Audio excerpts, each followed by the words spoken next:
Hey everybody, welcome back to Turn Bark Time. I'm the Turn, I'm the Bark. and we're gonna be here, and we've been gone for a long time. Welcome back, everybody. I hope you had a fantastic holiday season. You enjoyed it with your family or those that are closest to you. And Bark, how was your holidays?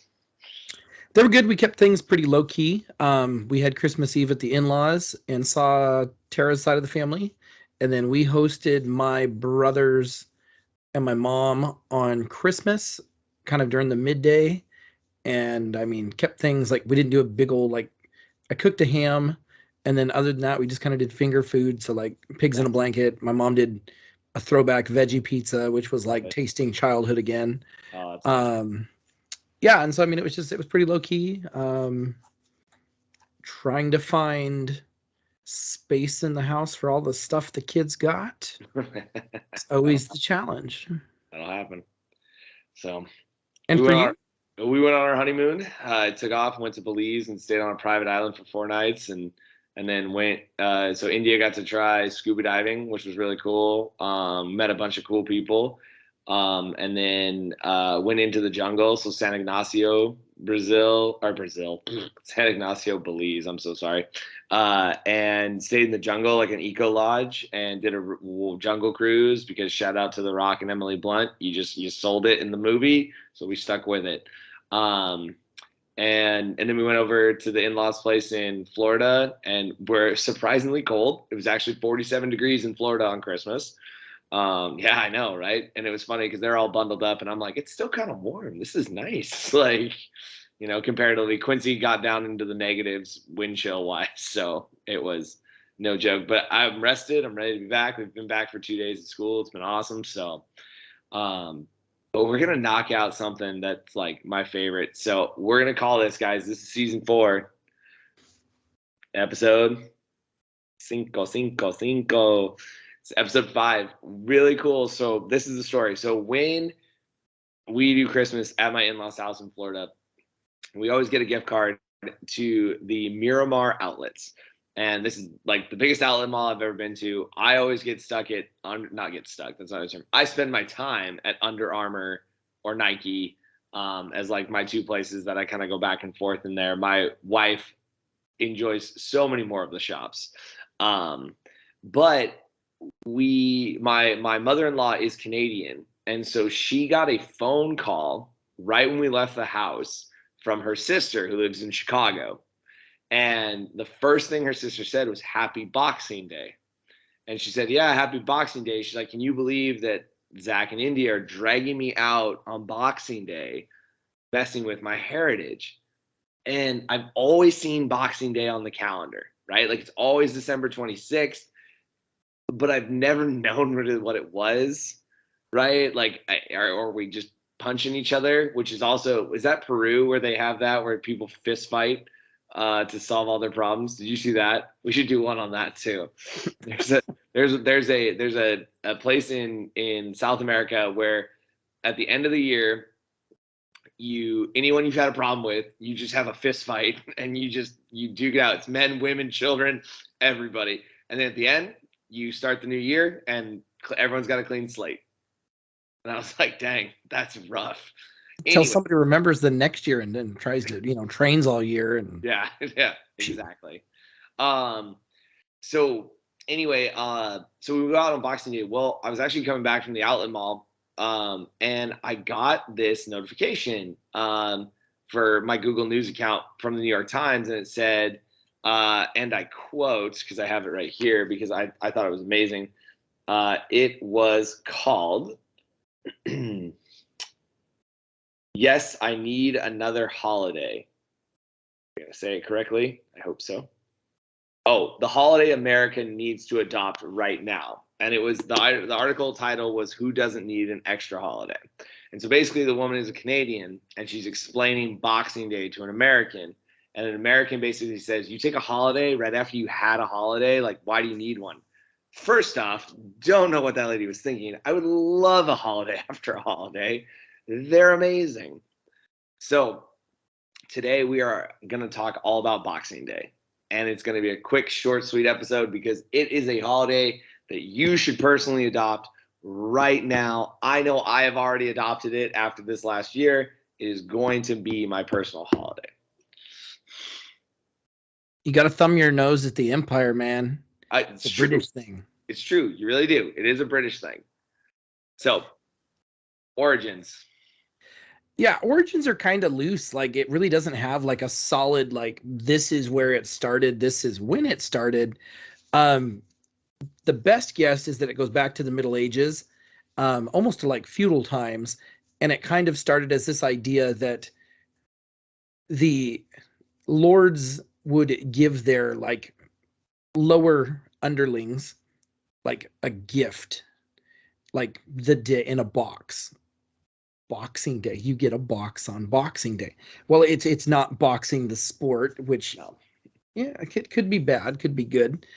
Um, you're not recycling your boxes, but it's in a way it's kind of weird because it almost feels like the gift giving that we do on Christmas is kind of like we just borrowed, like took Boxing Day and like mashed it with Christmas Mhm. and made Christmas, I guess, like, I don't know, like this is an American talking about somebody else's holiday. So Yeah. to all of the fictional British and English listeners that we don't have, Yeah, we don't have. I apologize in advance if we somehow start hitting it big in the potato that is Britain. Yeah. But yeah, and it kind of, people looked at it, and it is also the feast of Saint Stephen Mhm. In Ireland. is on the 26th Mhm. of December. And so during that time period, there's a lot of this idea that people would collect, like churches would collect alms, like alms to the poor. I always think of Disney's animated Robin Hood, Yes. where they actually come and steal the alms from the church. Yep. But they would collect alms all year, and then on the feast of Saint Stephen, they would distribute that money back out to the community, to people in need, which, I mean, really isn't that different than like, think about like the Islamic practice of zakat, where you're supposed to give all year. Yep. But this is, instead of like distributing it throughout the year, you save it up for like one big bundle at the end of the year.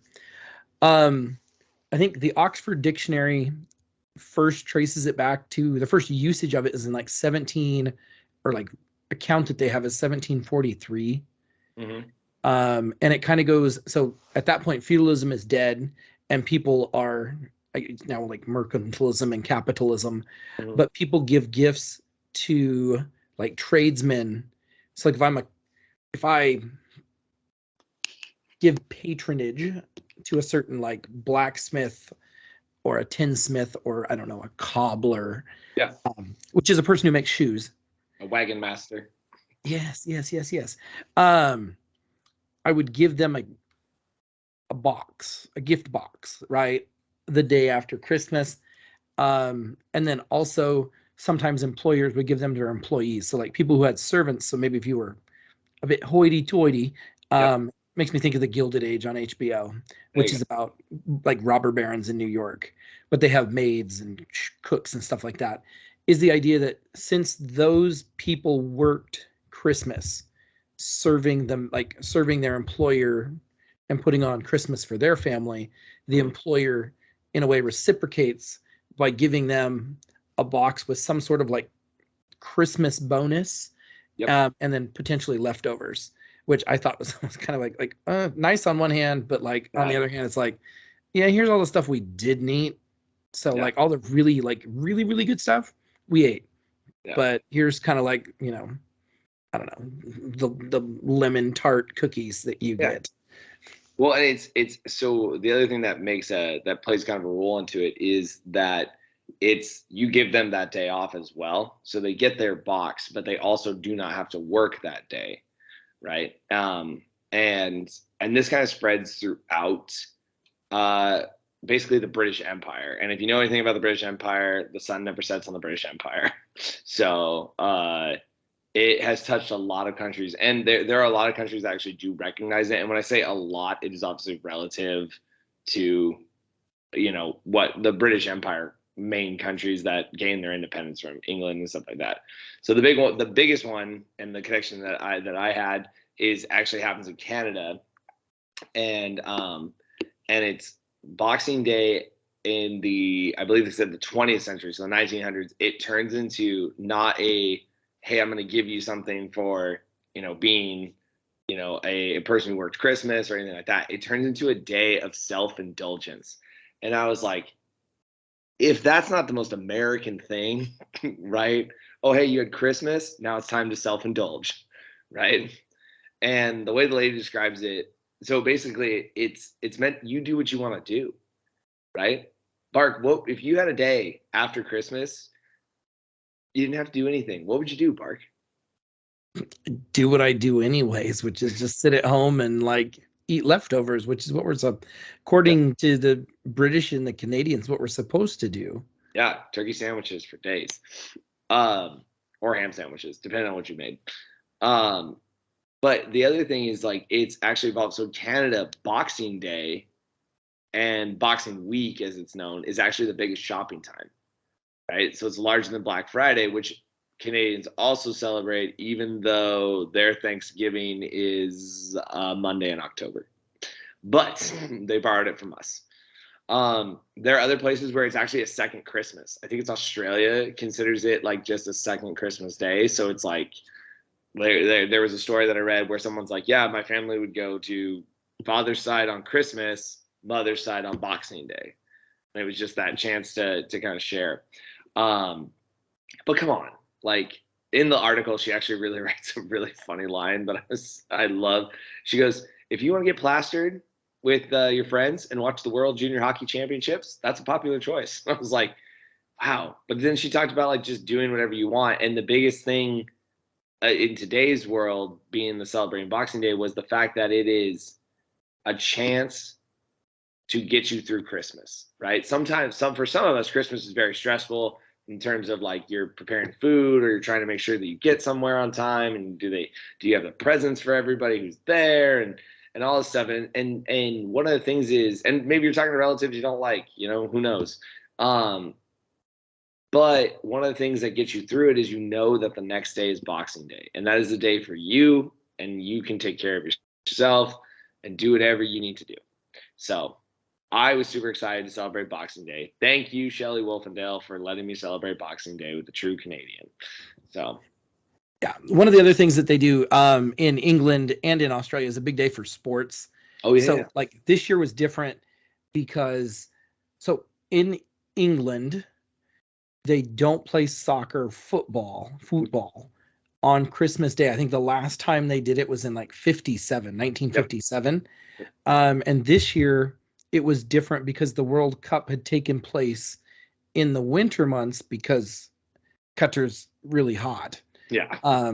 So less people died. They did it in the winter. Yeah.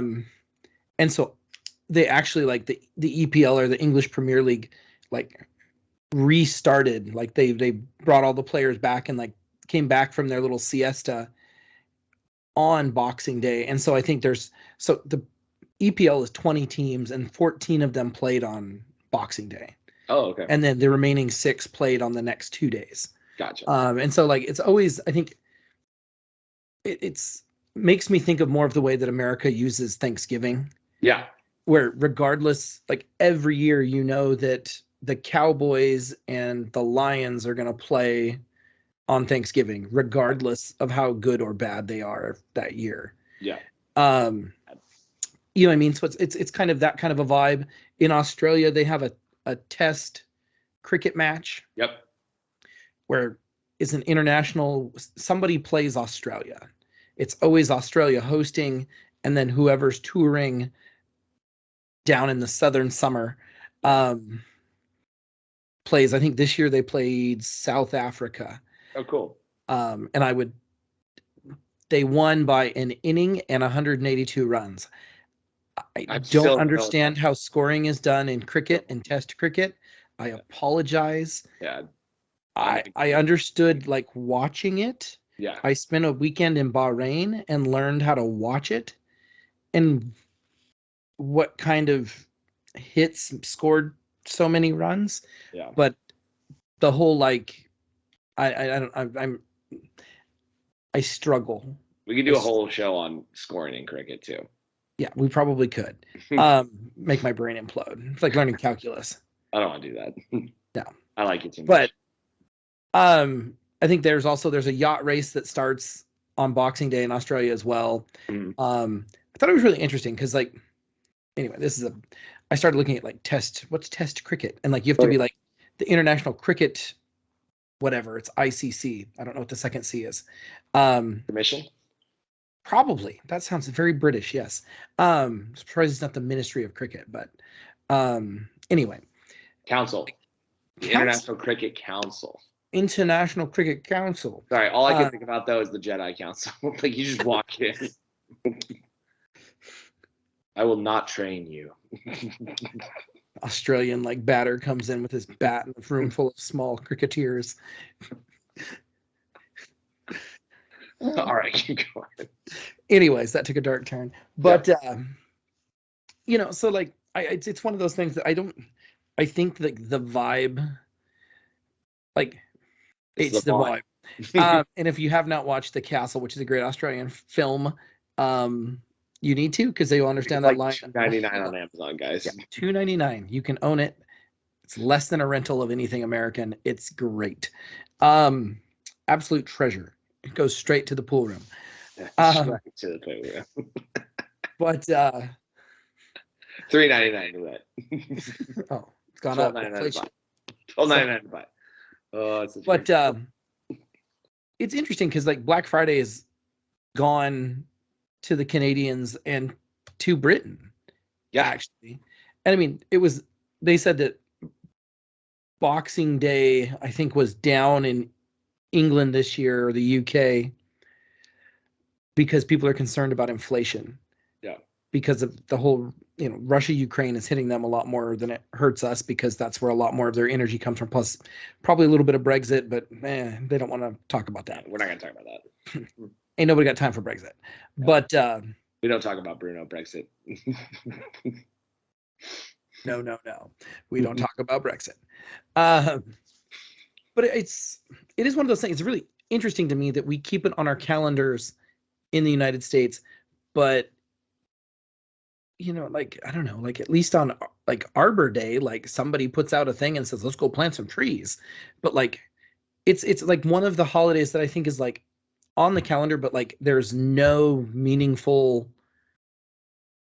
Could it be though, like places that have such a strong connection with Canada, like border crossing towns like Bellingham and stuff like that, where like you might go up, or you might be doing business with a Canadian and they're not in the office that day because it's Boxing Day. So like not necessarily, it's not for everyone, but they don't necessarily know who's getting the calendar kind of deal. Like I know that because I'm like looking, and I don't think it's written on the like Quincy School District calendar, because we don't have interaction with the Canadians. So like that's where I kind of am like, huh. So I guess. But it just seems really odd to me. But anyway, it was an interesting look. Like it was one of those things like too, I was kind of like, wait a minute, what is this? Like what? I also learned today what Yorkshire pudding is. Ooh, Yorkshire pudding. It's not pudding. It's a trap. Trust Admiral Akbar. Anyways, I learned about that today. So that was a very meaningful thing that I learned as I'm branching out and learning more about British and other English-speaking cultures that do things a little bit differently than we do in America. And I guess that's the last part that I don't know if we mentioned or not, was the fact that we had already the United States had already kind of declared its independence when Boxing Day really like became more of a formalized thing. And so obviously, like as Americans at that point, it was kind of a sore subject to do anything really British. So we never officially adopted it. But again, like we said, like most calendars you look at, you can see Boxing Day. So, but people get out there and celebrate Boxing Day. Do you. And live in my research, I found a very satirical YouTube short of a guy who was reading a book to his child about the true meaning of Boxing Day. And he goes, it's the day that you go out and buy everything that you didn't get for Christmas that you really wanted anyways. and it's on sale. Yeah. But you have to wake up like it's Black Friday and go out like before the sun is up Yeah. and do physical combat with people in your community over a flat screen TV. Okay, don't lie to yourself, Parker. It's Canada. Oh, sorry, didn't mean to bump you there. Oh, yep, sorry. I'm gonna go ahead and walk away now. I don't know. We always talk about how nice the Canadians are, but every time we've tried to take their country, they don't give it to us. Yeah, yeah. I'll knock your teeth out and just say sorry. Yeah. So, all right, guys. So I hope you enjoyed this. Boxing Day is kind of fun. We have the next two topics already lined up, and so we're pretty excited to talk to you about those. And I think, Bark, I'm good. Are you good? Yeah. So we'll see you guys next week. So until next time, I'm the Turn. I'm the Bark. We're gonna be here a long time. Have a good night, everybody. Be safe. And be well. Happy Boxing Day.